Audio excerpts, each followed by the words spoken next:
Good evening. So nandito tayo ngayon ulit dumaan sa may Bulungan para yan, tignan din natin update doon sa butas. Kung napanood nyo yung isa kong update na actually video na kasama ko yung ka-workmate ko. Hey,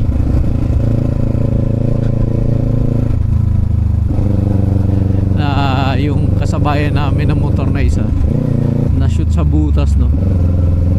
So update natin ngayon kung ano nang nangyari sa butas, kung natakpan na ba or kasi nung nakaraan parang nilagyan lang nila ng gulong, no. So sana nagawa na at may nakapag-report na sa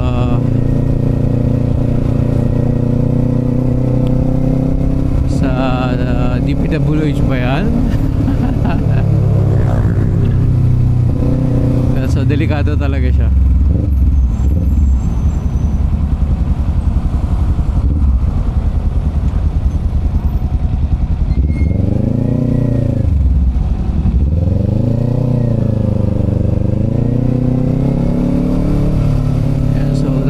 Tayo dito para makita nyo, no?